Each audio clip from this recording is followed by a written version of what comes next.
Do you think the United States and Western Europe are made up of imperialist, colonialist, resource-exploiting, greedy, grasping, brown-skin-hating people whose values are not worth defending? If you think this question is absurd and that no one thinks this way, you would be very much mistaken. Many people do. And what's even more disturbing, many of these people were born and live in the West. In other words, they've come to despise their own culture. This thinking is the product of a doctrine widely taught in our schools. It's known as multiculturalism, the belief that all cultures are equal. Or to put it another way, no culture's values, art, music, political system, or literature are better or worse than any other. But is this really true? Some years ago, Nobel Prize-winning novelist Saul Bellow created a major controversy when he said, "Find me the Tolstoy of the Zulus or the Proust of the Papuans, and I would be happy to read him." For this, Bellow was accused of racism. The charge was nonsense. Bellow wasn't saying that the Zulus and Papuans are incapable of producing great novelists. He was saying that as far as he knew, they hadn't. But just by raising the possibility that some cultures have contributed more than others, he violated the chief tenet of multiculturalism. More recently, President Donald Trump expressed a similar sentiment in Warsaw, Poland. We write symphonies, we pursue innovation, we treasure the rule of law and protect the right to free speech and free expression. We empower women as pillars of our society and of our success. That is who we are. Those are the priceless ties that bind us together as a civilization. For this, Trump was roundly condemned by the multiculturalists. How could he say these things, one writer wrote, as if these were unique qualities to white-dominated nations instead of universal truths of the human race across all cultures? Here's the problem. Are values such as innovation, rule of law, free expression, and women's empowerment equally held across all cultures? If all cultures are equal, how does one account for the fact that for the past 500 years, it has been one culture, the culture of the West, and now of America, that has shaped the world?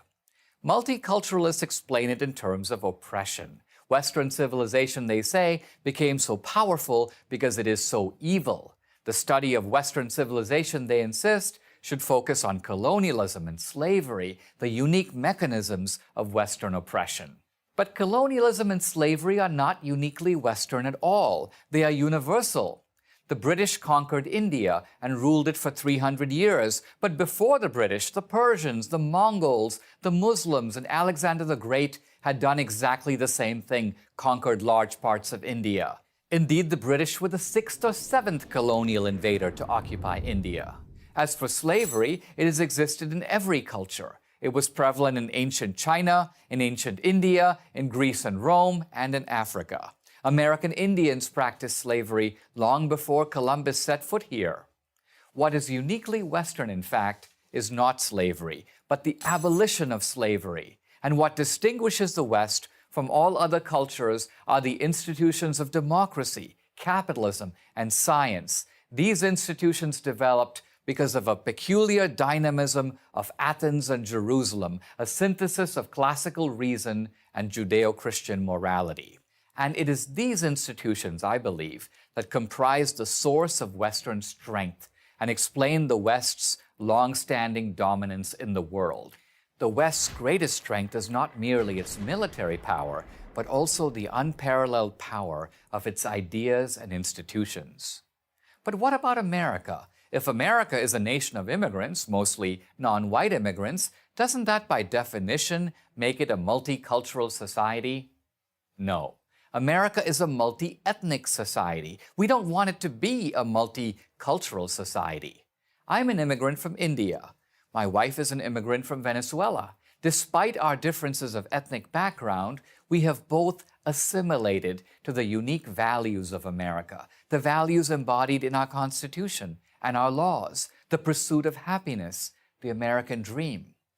So, no, the United States and Western Europe are not made up of imperialist, colonialist, resource-exploiting, greedy, grasping, brown-skin-hating people. Our values are worth defending, not just because they are ours, but because they are good. I'm Dinesh D'Souza for Prager University.